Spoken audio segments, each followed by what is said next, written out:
नमस्कार, संकल्प क्लासेस की YouTube चैनल पर आपका हार्दिक स्वागत है।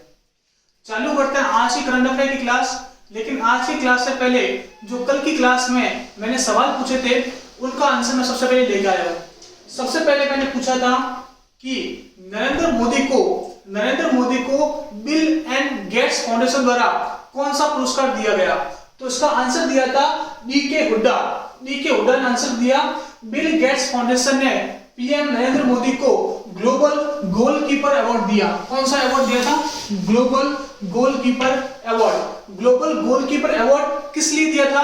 स्वच्छता भारत अभियान के लिए। किसके लिए? स्वच्छ भारत अभियान के लिए दिया था। किसके लिए? स्वच्छ भारत अभियान। स्वच्छ भारत अभियान।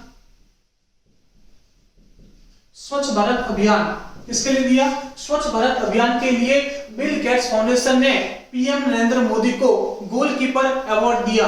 इसके साथ मैंने लास्ट क्लास में आपसे यह भी डिस्कस किया था कि नरेंद्र मोदी को कौन कौन से इंटरनेशनल पुरस्कार मिल चुके हैं। जैसे मैंने आपको बताया था सियोल शांति पुरस्कार हो गया, उसके अलावा यूएई का जायद मेडल हो गया, रशिया का the order of Saint Andrew the Apostle. ये सब मैंने पुरस्कार आपको बताए थे जो नरेंद्र मोदी को मिले हुए हैं। उसके बाद जो मैंने दूसरा क्वेश्चन पूछा था वह मैंने पूछा था ख्वाजा गरीब नवाज विश्वविद्यालय की स्थापना कहाँ की गई? कौन सा विश्वविद्यालय था? ख्वाजा गरीब नवाज विश्वविद्यालय। ख्वाजा गरीब नवाज विश्वविद्यालय की स्थापना अजमेर में की गई। कहाँ की गई? अजमेर में की गई। उसके बाद मैंने आपको बताया था कि ट्रेवल बबल, मैंने बताया था कि जो बाल्टिक कंट्रीज है उसने क्या जारी किया है? उसने जारी किया है ट्रेवल बबल। क्या जारी किया है? ट्रेवल बबल जारी किया है। अर्थात जो बाल्टिक कंट्रीज है, बाल्टिक कंट्रीज मतलब एस्टोनिया, लातविया और लिथुआनिया। कल मैंने आपको इसका मैप भी दिखाया था। मतलब जो बाल्टिक सी के आसपास है इस कारण उनको अपन क्या कहते हैं? बाल्टिक कंट्री कहते हैं। और अभी कोविड-19 के बाद बाल्टिक कंट्री ने अपने देशों में आवागमन शुरू किया है। और फिर मैंने आपको बताया था इन 3 देशों की राजधानियां। तो इसका आंसर है एस्टोनिया की राजधानी है टालिन। क्या है? टालिन। लिथुआनिया की राजधानी विनियस और लास्ट लातविया की राजधानी रीगा। इनका आंसर दिया है डी.के. हुड्डा ने। इसके अलावा मोती बेनीवाल और प्रदीप सिंह सिसोदिया ने भी इनके आंसर दिए हैं। क्लियर? कल के सवाल सारे क्लियर हो गए। अब मैं चलता हूं आज की क्लास पर। आज की क्लास में सबसे पहला क्वेश्चन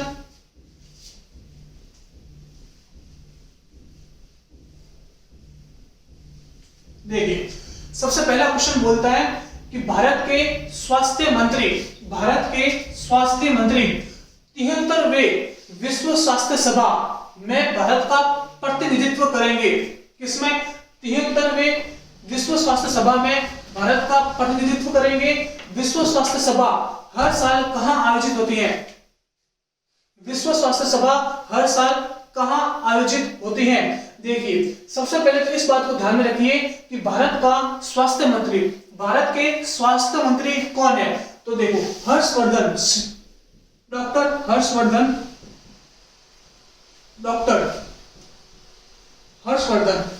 हर्षवर्धन भारत के वर्तमान में स्वास्थ्य मंत्री है। अब दूसरी बात आती है विश्व स्वास्थ्य सभा। यह विश्व स्वास्थ्य सभा क्या है? देखिए, आपको कुछ सुना नाम लग रहा है, विश्व स्वास्थ्य संगठन और विश्व स्वास्थ्य सभा। आपने WHO का नाम तो सुना ही होगा। WHO विश्व स्वास्थ्य संगठन। देखो, विश्व स्वास्थ्य सभा को समझने से पहले आपको WHO को समझना होगा। क्या है WHO? WHO हमारे दुनिया में सबसे बड़ी हेल्थ एजेंसी है। इसकी स्थापना कब हुई? इसकी स्थापना हुई थी 7 अप्रैल। कब हुई? 7 अप्रैल 1948। WHO की स्थापना हुई थी 7 अप्रैल 1948। इसी कारण 7 अप्रैल को अपन विश्व स्वास्थ्य दिवस मनाते हैं। कब बनाते हैं? 7 अप्रैल। 7 अप्रैल को अपन मनाते हैं विश्व स्वास्थ्य दिवस। कौन सा दिवस है? विश्व स्वास्थ्य दिवस। विश्व स्वास्थ्य दिवस कब बनाया जाता है? तो बनाया जाता है 7 अप्रैल को। इस साल 7 अप्रैल को जो विश्व स्वास्थ्य दिवस बनाया गया उसकी थीम क्या थी? उसकी थीम भी मैंने आपको करवाई है। उसकी थीम थी उसकी थीम थी सपोर्टिंग नर्सेस एंड मिडवाइफ्स। क्या थी? Supporting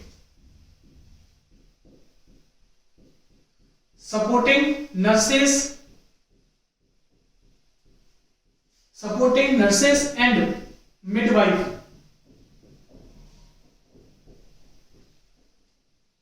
supporting nurses and the midwife, यह 7 अप्रैल 2020 को बनाए जाने वाले विश्व स्वास्थ्य दिवस की थीम थी। यह बात WHO के बारे में क्लियर हो गई।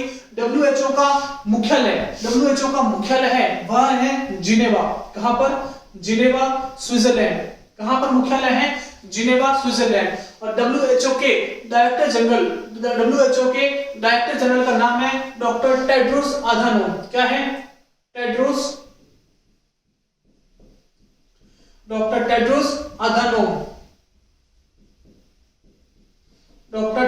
अधानोम, और यह इथोपिया के रहने वाले हैं। कहां के रहने वाले हैं? इथोपिया के। यह इथोपिया के रहने वाले हैं। अब आपसे सवाल है, इथोपिया की राजधानी क्या है? इथोपिया की राजधानी क्या है? WHO के बारे में सारी क्लियर हो गई। एक बार वापस मैं रिवीजन करवा देता हूं।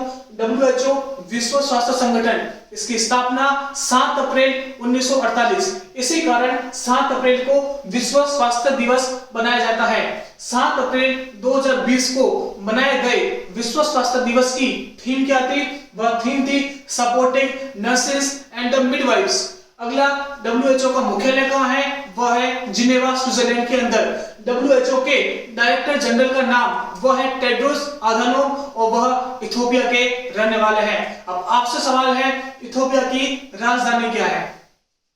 ये तो हो गया WHO। लेकिन बात थी विश्व स्वास्थ्य सभा की। अब देखिए, जिस तरह से हमारे देश में संसद है, और उस संसद में से जिस तरह से हमारे देश में पार्लियामेंट होती है, और उस पार्लियामेंट में से पीएम प्लस कैबिनेट मंत्री बनते हैं। क्या बनते हैं? पीएम प्लस कैबिनेट मंत्री।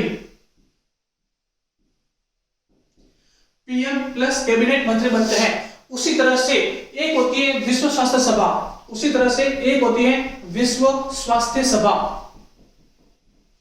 विश्व स्वास्थ्य सभा। और इस विश्व स्वास्थ्य सभा से क्या बनते हैं? WHO में मेंबर बनते हैं। WHO में डायरेक्टर जनरल और दूसरे पदाधिकारी बनते हैं। जिस तरह से भारत में संसद है, उसी तरह से WHO में जो विश्व स्वास्थ्य सभा है वह काम करती है। उम्मीद करता हूं कि विश्व स्वास्थ्य सभा का समझ में आ गया होगा क्या कार्य करती है।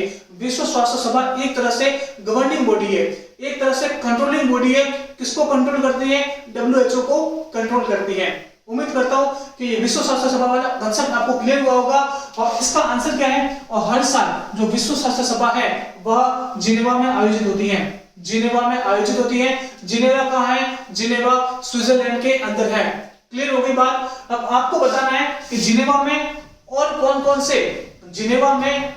कौन से अंतरराष्ट्रीय संगठन के मुख्यालय है। क्लियर? मैंने आपको 2 क्वेश्चन दिए, एक तो इथोपिया की राजधानी, और दूसरा क्वेश्चन है कि जिनेवा स्विट्जरलैंड के अंदर कौन कौन से अंतरराष्ट्रीय संगठनों के मुख्यालय है। एक मैंने आपको बता दिया, WHO वर्ल्ड हेल्थ ऑर्गेनाइजेशन का मुख्यालय जिनेवा के अंदर है। WHO के अलावा और कौन कौन से अंतरराष्ट्रीय संगठन हैं जिनका मुख्यालय जिनेवा में है। चलता हूं अगले सवाल पर।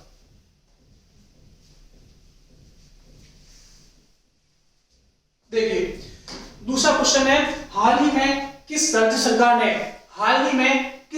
सरकार ने चरण पादुका अभियान शुरू किया है? कौन सा अभियान है? चरण पादुका अभियान। ध्यान रखना, हम जानते हैं कि अभी कोविड-19 चल रहा है। कोविड-19 के कारण पूरे देश में लॉकडाउन था। इस कारण जो श्रमिक हैं, जो मजदूर हैं, उन्होंने क्या किया? वो जहां पे काम करते थे और जहां पे रहते थे उस स्थान के लिए उन्होंने माइग्रेशन चालू किया। उस स्थान से उन्होंने पलायन चालू किया। अब जब पलायन किया उन्होंने, तब उनके पैरों का दर्द कम करने के लिए और उन्हें चप्पल आवंटित करने के लिए, चप्पल देने के लिए मध्य प्रदेश सरकार ने, किसने? मध्य प्रदेश सरकार ने श्रमिकों के लिए चरण पादुका पहल शुरू की है। क्लियर बात हो गई। किसने की है? मध्य प्रदेश ने की है। अभियान का नाम चरण पादुका, और इसमें किसके लिए की है? तो श्रमिकों के लिए की है। अब मैं बात करता हूं मध्य प्रदेश की। मध्य प्रदेश का जो चीफ मिनिस्टर है उनका नाम आप सबको पता होगा, शिवराज सिंह चौहान। क्या नाम है? शिवराज सिंह चौहान। शिवराज सिंह चौहान। दूसरा, मध्य प्रदेश का गवर्नर। मध्य प्रदेश की गवर्नर कौन है? मध्य प्रदेश की गवर्नर है आनंदीबेन पटेल। आनंदीबेन पटेल। आनंदीबेन पटेल। आनंदीबेन पटेल मध्य प्रदेश की गवर्नर है। इस तरह से मध्य प्रदेश आपके क्लियर हो गया। मध्य प्रदेश की राजधानी है भोपाल। और मैंने आपको पिछली क्लास में पढ़ाया है कि जो भोपाल है वो स्वच्छ सर्वेक्षण 2019 में सबसे स्वच्छ राजधानी निकल के आया है। कौन सा? भोपाल। मध्य प्रदेश की राजधानी भोपाल भारत में सबसे स्वच्छ राजधानी का खिताब जीतने वाला राजधानी बनी है। और दूसरा, मध्य प्रदेश की ही एक सिटी है, उसका नाम है इंदौर, और इंदौर भारत की सबसे स्वच्छतम सिटी है। क्लियर हो गई ये बात? Madhya Pradesh clear, CM clear, governor clear, और अभियान का नाम चरण पादुका। चलता हूं अगली स्लाइड पर। देखिए, यह मैप है भारत का। मैं आपको मध्य प्रदेश दिखाता हूं। मध्य प्रदेश कहां है? मध्य प्रदेश ये रहा, यह है मध्य प्रदेश। अब देखिए, यह अपनी सीमा किस किस के साथ शेयर करता है। तो देखिए, यह आ गया राजस्थान, यह गुजरात, यह महाराष्ट्र के बाद छत्तीसगढ़, और ये छत्तीसगढ़ आ गया। छत्तीसगढ़ के बाद यह आ गया उत्तर प्रदेश, छत्तीसगढ़ के बाद उत्तर प्रदेश, और यह है झारखंड। इन सब राज्यों के साथ इसकी सीमा शेयर होती है। इन सब राज्यों के साथ मध्य प्रदेश की सीमा शेयर होती है। एकदम दिमाग में क्लियर रखना चाहिए कि जो ज्योग्राफी है भारत का मैप दिमाग में एकदम से क्लियर होना चाहिए, क्योंकि काफी बार क्या होता है कि ज्योग्राफी में ऐसा क्वेश्चन पूछ लेता है कि मध्य प्रदेश की सीमा कौन से राज्य से टच नहीं होती। तब आपको मैप अच्छी तरह दिमाग में याद होगा, तभी होगा। और याद करने का अच्छा से अच्छा तरीका है, जब भी कोई राज्य का नाम आए तो मैप में इसको देख लो, ताकि आपके सामने ये चीज क्लियर हो जाएगी। चलता हूं अगले सवाल पर।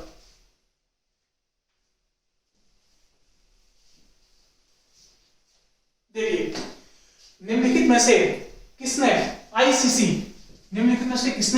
आईसीसी समिति का नेतृत्व किया जिसने कोविड-19 महामारी के कारण लार पर प्रतिबंध लगाने की सिफारिश की है? देखिए, इस चीज को ध्यान से समझना, तसल्ली से समझना। देखिए, इसका आंसर मैं सबसे पहले आपको बता देता हूं। इसका आंसर है अनिल कुंबले। अनिल कुंबले ने आईसीसी समिति का नेतृत्व किया जिसने कोविड-19 महामारी के कारण लार पर प्रतिबंध लगाने की सिफारिश की है। अब देखिए, इस क्वेश्चन को समझाने से पहले आप आईसीसी समझिए। अब आईसीसी है क्या? आईसीसी, देखिए, आईसीसी मतलब इंटरनेशनल क्रिकेट काउंसिल। आईसीसी मतलब इंटरनेशनल क्रिकेट काउंसिल। इसकी स्थापना कब हुई थी? इसकी स्थापना हुई थी 1909 में। 1909 में इसकी स्थापना हुई। क्लियर? इसका हेडक्वार्टर है वह है दुबई के अंदर। इसका हेडक्वार्टर है दुबई के अंदर। इसके जो चेयरमैन है,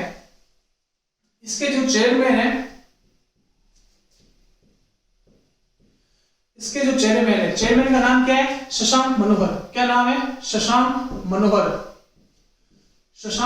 मनोहर भारत के रहने वाले हैं। और इसके अलावा जो वर्तमान में इसका सीईओ बना है, सीईओ कौन बना है? वह बना है मनु साहनी आईसीसी के सीईओ हैं, और इसका हेडक्वार्टर दुबई, स्थापना 1909। क्लियर बात? और यह क्रिकेट की अंतरराष्ट्रीय स्तर पर गवर्निंग बॉडी है, कंट्रोलर बॉडी है।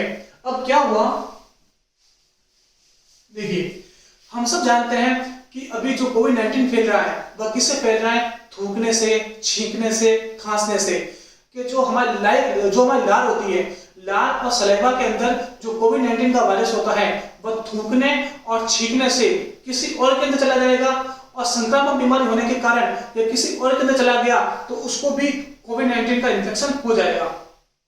देखिए, अब इसमें क्या होता था क्रिकेट में क्या होता था कि देखिए, यह है बॉल में क्या होता है कि दो तरफ होती है। एक तो होती है ये है रफ साइड और दूसरी है स्मूथ साइड। अगर आपने मैच देखा होगा, अगर आपने कभी मैच देखा होगा तो इस तरह से उसमें वो क्या करता है कि जो स्मूथ साइड है, उस स्मूथ साइड है उसको क्रिकेटर थूक लगा के उसको क्रिकेटर साइन करने की कोशिश करता है ताकि वह बॉल अच्छे से स्विंग कर सके, लेकिन वर्तमान में क्या होता है कि अपन जब थूक लगाते हैं, थूक लगाने के कारण कोविड-19 के प्रसार होने की संभावना ज्यादा होती है। तो जो आईसीसी ने अभी समिति बनाई है उसमें यह बताया गया है कि जो थूक लगा के आप जो स्मूथ साइड को जो रगड़ के साफ करता है उस पर प्रतिबंध लगा दिया। समझ में आया होगा। और जो ये मतलब स्मूथ साइड पे जो थूक लगा के साफ करता है उस पर प्रतिबंध लगाया। अब आईसीसी के जो रूल्स और रेगुलेशन है उसमें रूल्स और रेगुलेशन यह बताया गया है कि जो स्मूथ साइड है उसको घिसकर साफ करना वैध है, लेकिन जो रफ साइड है उसको आप रफ नहीं कर सकते। अगर उसको रफ करते पाए गए तो आपके ऊपर प्रतिबंध लगते हैं, और जो रफ साइड को अगर रफ करते हैं तो उसको अपन बोलते हैं बॉल टेम्परिंग। क्या बोलते हैं? बॉल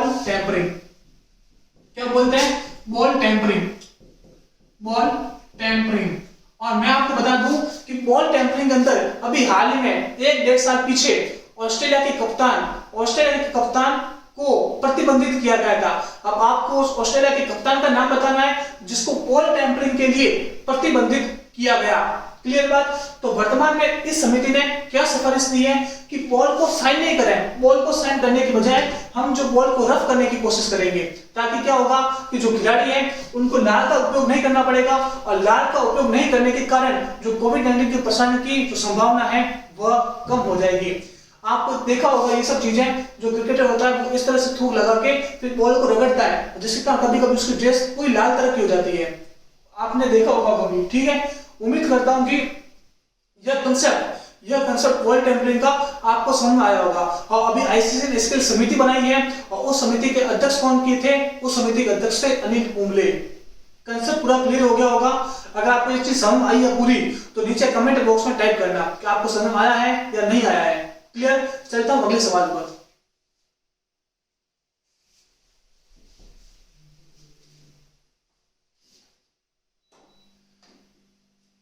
रामनाथ कोविंद ने नीलम संजीव रेड्डी को उनकी जयंती पर श्रद्धांजलि दी। रेड्डी भारत के कौन से प्रेसिडेंट थे? मतलब राष्ट्रपति थे। प्रेसिडेंट मतलब राष्ट्रपति। देखिए, इसको समझने से पहले आपको भारत के जो राष्ट्रपति हैं वो सब मैं आपको क्लियर करवा देता हूं कि भारत के राष्ट्रपति कौन कौन है। देखिए, सबसे पहले तो राष्ट्रपति के बारे में तथ्य लेकर आया हूं। कौन कौन से महत्वपूर्ण तथ्य हैं? सबसे पहला, भारत के प्रथम राष्ट्रपति आपको क्लियर होगा, राजेंद्र प्रसाद। भारत के वह कौन से राष्ट्रपति हैं जो 2 बार राष्ट्रपति बने? तो 2 बार राष्ट्रपति कौन बने? डॉक्टर राजेंद्र प्रसाद। भारत के एकमात्र राष्ट्रपति जो 2 बार राष्ट्रपति का चुनाव जीते। क्या नाम है? डॉक्टर राजेंद्र प्रसाद। क्लियर बात? 2 राष्ट्रपति ऐसे हैं जिनकी ऑफिस में ही मृत्यु हो गई। मतलब यह है कि राष्ट्रपति के कार्यकाल के दौरान ही उनकी मृत्यु हो गई। और वो 2 राष्ट्रपति कौन है? एक तो है डॉक्टर जाकिर हुसैन साहब और दूसरा है फखरुद्दीन अली अहमद साहब। कौन कौन है? जाकिर हुसैन साहब और फखरुद्दीन अली अहमद साहब। ये 2 राष्ट्रपति हैं जिनकी ऑफिस में ही मृत्यु हो गई। क्लियर बात? तीसरा है वह राष्ट्रपति जो निर्विरोध चुने गए, मतलब उनके सामने कोई ओपोजिंग कैंडिडेट नहीं था, वो निर्विरोध चुन लिए गए राष्ट्रपति, और उनका नाम है नीलम संजीवा रेड्डी। और अभी इन्हीं की पुण्यतिथि पर राष्ट्रपति रामनाथ कोविंद ने उन्हें श्रद्धांजलि अर्पित की है। प्रथम महिला कौन थी? प्रथम महिला थी प्रतिभा देवी सिंह पाटिल। अब आपको बताना है कि प्रतिभा देवी सिंह पाटिल राष्ट्रपति बनने से पहले वह कौन से राज्य की राज्यपाल थी? उससे समझ आया? वापस बोल रहा हूं, प्रतिभा देवी सिंह पाटिल राष्ट्रपति बनने से पहले कौन से राज्य की राज्यपाल थी? प्रथम मुस्लिम कौन थे? जो राष्ट्रपति बने तो उनका नाम है जाकिर हुसैन, प्रथम मुस्लिम थे जो राष्ट्रपति बने। उसके बाद सबसे कम कार्यकाल किस राष्ट्रपति का रहा तो आ जाएगा जाकिर हुसैन साहब। जाकिर हुसैन साहब सबसे कम समय तक राष्ट्रपति बनने वाले व्यक्ति थे। उम्मीद करता हूं कि ये सब फैक्ट है भारत के राष्ट्रपति के बारे में जो आपको क्लियर हुए होंगे। अभी भारत के जो राष्ट्रपति हैं वह है रामनाथ कोविंद। अब मैं आपको भारत के राष्ट्रपति के नाम लेकर आया हूं कि भारत के राष्ट्रपति कौन कौन हुए थे और उनके नाम आपको याद रखने हैं। देखिए, भारत के सबसे पहले राष्ट्रपति राजेंद्र प्रसाद 1950 से 1962 सबसे लंबा कार्यकाल रहा, लगभग 12 साल तक भारत के राष्ट्रपति बने रहे। दूसरे डॉक्टर सर्वपल्ली राधाकृष्णन, इन्हीं के समय चीन का युद्ध हुआ 1962 के अंदर, ठीक है। तीसरे थे जाकिर हुसैन साहब, लगभग 2 साल तक भारत के राष्ट्रपति रहे। अगला बीबी गिरी, उसके बाद फखरुद्दीन अली अहमद साहब दूसरे मुस्लिम व्यक्ति थे जो भारत के राष्ट्रपति बने। नीलम संजीवा रेड्डी, अब देखिए मैंने ये पूछा था कि नीलम संजीवा रेड्डी भारत के कौन से राष्ट्रपति हैं, तो ध्यान रखना ये 1, यह 2, यह 3, यह 4, यह 5 और यह 6। तो नीलम संजीवा रेड्डी भारत के कौन से राष्ट्रपति हो गए, तो भारत के 6वें नंबर के राष्ट्रपति हो गए। उसके बाद ज्ञानी जैल सिंह और रामा स्वामी। चलता हूं अगले नाम पर, शंकर दयाल शर्मा, के नारायणन, अब्दुल कलाम भारत के राष्ट्रपति और भारत के मिसाइल मैन ऑफ इंडिया। इसके बाद प्रतिभा देवी सिंह पाटिल, भारत की प्रथम महिला राष्ट्रपति। प्रणब मुखर्जी, जिन्हें 2019 में भारत रत्न से भी सम्मानित किया गया। इसके साथ साथ भूपेन हजारिका और एक और व्यक्ति थे जिनका नाम आपको बताना है कि वो कौन व्यक्ति थे जिनको भारत रत्न दिया गया, भूपेन हजारिका और प्रणब मुखर्जी के साथ साथ। तीसरा लास्ट है रामनाथ कोविंद अभी भारत के वर्तमान में राष्ट्रपति हैं और इनका कार्यकाल 2022 में पूरा होगा। उम्मीद करता हूं कि यहां तक आपको समझ में आया होगा। अब मैं चलता हूं अगले सवाल पर।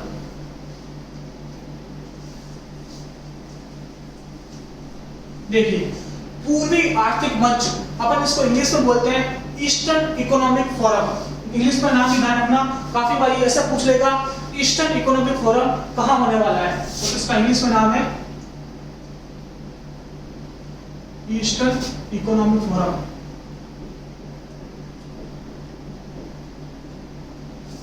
Eastern economic forum.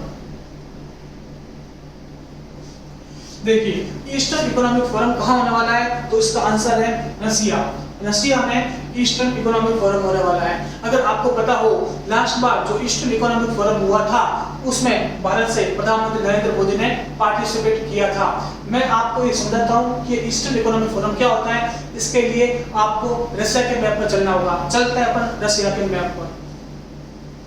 देखिए, अगर आपको दिख रहा होगा तो यह है रशिया दुनिया का एकमात्र देश है जो एशिया में भी है और यूरोप में भी है। और यहाँ पर एक पर्वतमाला निकलती है, उसका नाम है यूराल पर्वतमाला।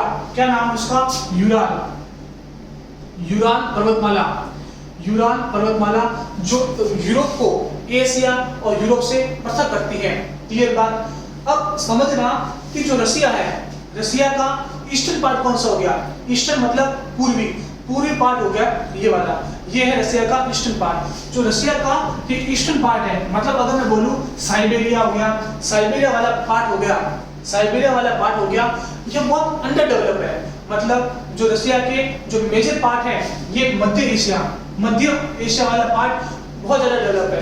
तो इसके ईस्टर्न पार्ट में डेवलपमेंट करने के लिए, इन्वेस्टमेंट को बढ़ाने के लिए, इन्वेस्टमेंट को प्रोत्साहन देने के लिए हर साल रशिया पूर्वी आर्थिक मंच आयोजित करता है। और इस पूर्वी आर्थिक मंच में वह देश दुनिया के बड़े प्रधानमंत्री, राष्ट्रपति, उद्योगपतियों को आमंत्रित करता है और उनसे आग्रह करता है कि हमारे इस ईस्टर्न इकोनॉमिक फोरम में इन्वेस्टमेंट किया जाए, निवेश किया जाए। इस कारण हर साल रशिया ईस्टर्न इकोनॉमिक फोरम आयोजित करता है। उम्मीद करता हूं कि समझ में आ गया होगा। रशिया की राजधानी मॉस्को है, रशिया की करेंसी रूबल है, रशिया की राष्ट्रपति व्लादिमीर पुतिन है, रशिया के पीएम मिखाइल मिशुस्तिन है।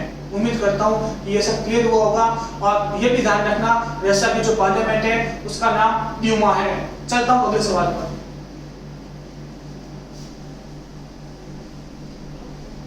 देखिए अभी किस राज्य सरकार ने कोविड-19 रोगियों को अस्पताल में वीडियो कॉलिंग और टीवी के सेट प्रदान करने का निर्णय लिया है। अब क्या होता है कि जो कोविड-19 के पेशेंट होते हैं उनको क्या करना पड़ता है, क्वारंटाइन करना पड़ता है। न तो उनको किसी से मिलने जुलने दिया जाता है, न तो उनको किसी से कांटेक्ट में आने दिया जाता है। तो जो कोविड-19 का पेशेंट है वो एक कमरे में रहकर बोर ना हो जाए और डिप्रेशन फील ना करने लगे, इस कारण उनको वीडियो कॉलिंग और टीवी सेट की सुविधा प्रदान करने का निर्णय मध्य प्रदेश की सरकार का है। किसका सरकार का है? मध्य प्रदेश की सरकार का है।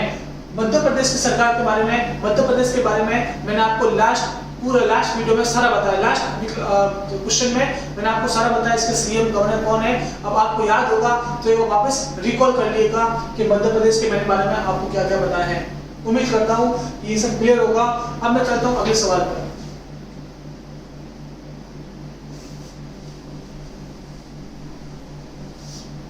देखिए इजराइल की संसद में प्रधानमंत्री के तौर पर किसने शपथ ली है? देखिए इसका आंसर है बेंजामिन नेतान्याहू। बेंजामिन नेतान्याहू अभी इजराइल के राष्ट्रपति बने हैं। देखिए बात क्या होती थी? बात ये होती थी कि इजराइल में 3 बार चुनाव हुए, लेकिन तीन बार ही किसी भी पार्टी को बहुमत नहीं मिलने के कारण कोई भी इजराइल का प्रधानमंत्री नहीं बन पाया। इजराइल के प्रधानमंत्री है, राष्ट्रपति नहीं है, प्रधानमंत्री है बेंजामिन नेतान्याहू। देखिए अब जब क्या हुआ कि वहां पे 3 पार्टी है, तो वहां पर चुनाव जीतने के लिए अपन को पता है कि 51% मेजोरिटी चाहिए होती है, 51% मेजोरिटी चाहिए होती है। लेकिन यहाँ पे चुनाव होते हैं और यहाँ पर तीनों में से किसी भी पार्टी को मेजोरिटी बहुमत नहीं मिलता है, तो परिणाम यह होता है कि वहां पर सरकार नहीं बन पाती है। लेकिन तीसरी बार क्या हुआ कि दो पार्टियों ने कोएलिशन अर्थात गठबंधन की सरकार बना ली, जिसमें बेंजामिन नेतान्याहू तो प्रधानमंत्री बन गए और दूसरा इनका जो विरोधी था, उनका जो अपोजिट पार्टी था, उनका नाम था बेनी गेट्स। और बेनी गेट्स ने सरकार में एक महत्वपूर्ण पद ले लिया।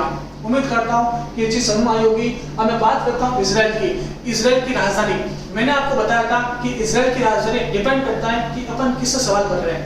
अगर मैं भारतीय हूँ और मैं भारतीय होने के कारण इजराइल की राजधानी क्या बोलूंगा? इजराइल की राजधानी बोलूंगा तेल अवीव।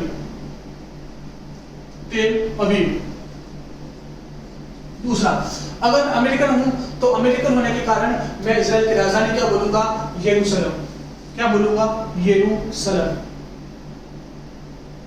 क्योंकि अमेरिका ने यरूशलेम को इजराइल की राजधानी के तौर पर मान्यता दे रखी है। लेकिन भारत और यूनाइटेड नेशन संयुक्त राष्ट्र संघ तेल अवीव को इजराइल की राजधानी मानते हैं। इजराइल अभी एक और बात पर न्यूज में था, मैंने आपको बताया था कि रविंद्रनाथ टैगोर की 159वीं जयंती पर इजराइल ने अपने तेल अवीव में एक सड़क का नाम रविंद्रनाथ टैगोर के नाम पर रखा है। उस टाइम भी इजराइल न्यूज में आया था, तभी मैंने आपको इजराइल के बारे में कवर किया था। इजराइल की अगर मैं करेंसी की बात करूं, इजराइल की मुद्रा क्या है? तो आ जाएगी शेकेल। इजराइल की मुद्रा है। शेकेल इजराइल की मुद्रा है। और इजराइल की पार्लियामेंट को अपन बोलते हैं नेसेट। क्या बोलते हैं? नेसेट। इजराइल की पार्लियामेंट का नाम है नेसेट। अगर मैं इंग्लिश में लिखूं तो इसका नाम है नेसेट। उम्मीद करता हूं कि क्लियर हुआ होगा। चलता हूं अगले सवाल। देखिए यह है इजराइल का मैप। इजराइल के मैप को थोड़ा ध्यान से देखना, इसका मैप थोड़ा सा अजीब सा है। देखिए ये जो येलो कलर में दिख रहा है ना, जहां पे मैं लाइनिंग कर रहा हूं, देखिए ये सारा है इजराइल का मैप। इजराइल का मैप है ये सारा। और ये कहां पे इसको टच करता है? ये टच करता है मेडिटेरियन सी, मतलब भूमध्य सागर को। इसको टच कर रहा है भूमध्य सागर को टच करता है। उम्मीद करता हूं कि क्लियर हुआ होगा। चलता हूं अगले सवाल पर।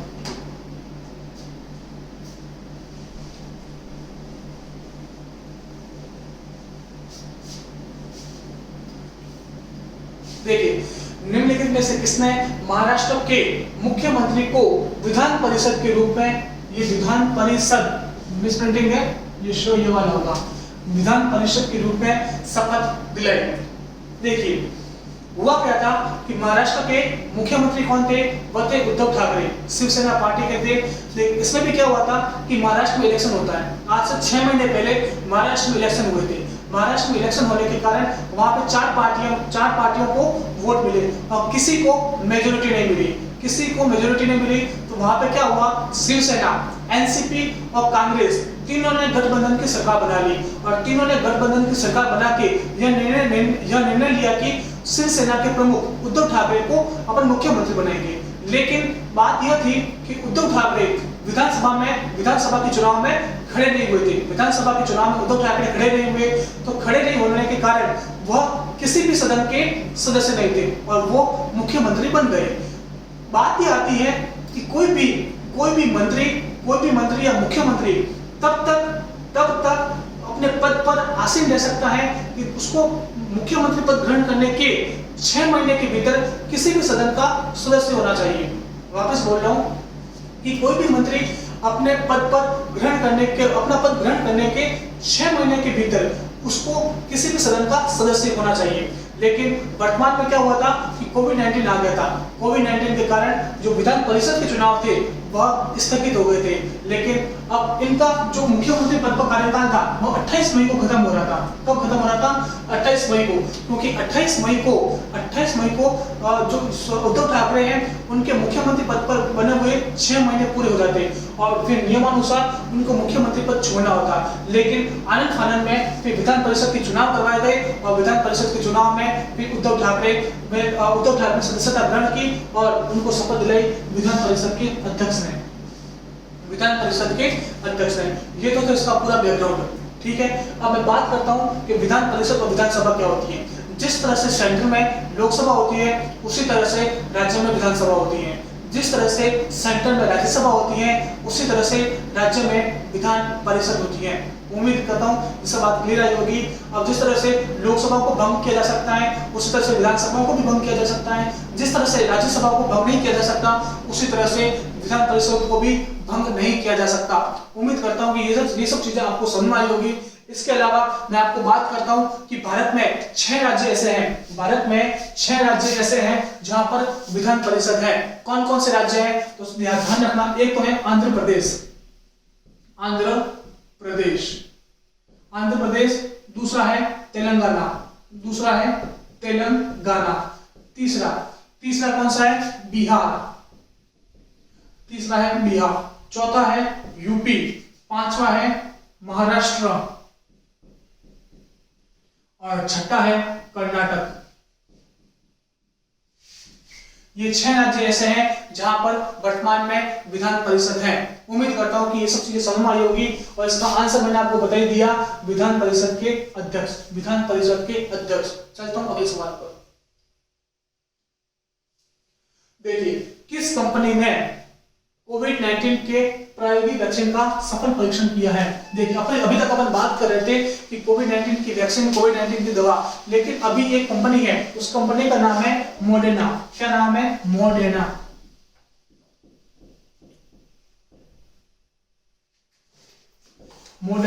मॉडर्ना कंपनी ने क्या किया है? मॉडर्ना कंपनी ने कोविड-19 के लिए सफल परीक्षण किया है। देखिए, परीक्षण किस तरह से होता है? सबसे पहले तो कोई अगर वैक्सीन या दवा बनती है तो सबसे पहले उसको जानवरों पर परीक्षण किया जाता है, उसके बाद मनुष्यों पर परीक्षण किया जाता है। लेकिन इस कंपनी ने क्या किया है? इस कंपनी ने मनुष्यों पर भी कोविड-19 की दवा का सफल परीक्षण कर दिया है और इस सफल परीक्षण के साथ साथ मॉडर्ना पहली कंपनी बन गई है जो मनुष्यों पर भी कोविड-19 की दवाई का सफल परीक्षण कर चुकी है। कोविड-19 की यह बात जब सामने आई तो मॉडर्ना कंपनी के जो शेयर थे वह लगभग 30% तक बढ़ गए। कितने परसेंट बढ़ गए? 30% तक बढ़ गए। और माना जा रहा है कि जो मॉडर्ना कंपनी ने परीक्षण किए हैं वह सफल है। इसके जो परिणाम आए हैं वो एकदम सही आए हैं। यह आज का लास्ट सवाल था। उम्मीद करता हूं कि आपको क्लास अच्छी लगी होगी। अगर आपका कोई सजेशन हो, आपको क्लास कैसी लगी, इसका नीचे कमेंट बॉक्स में जरूर आंसर दें। आज की क्लास पर यही तक रखते हैं। क्लास को ज्यादा से ज्यादा लाइक और शेयर करें। धन्यवाद।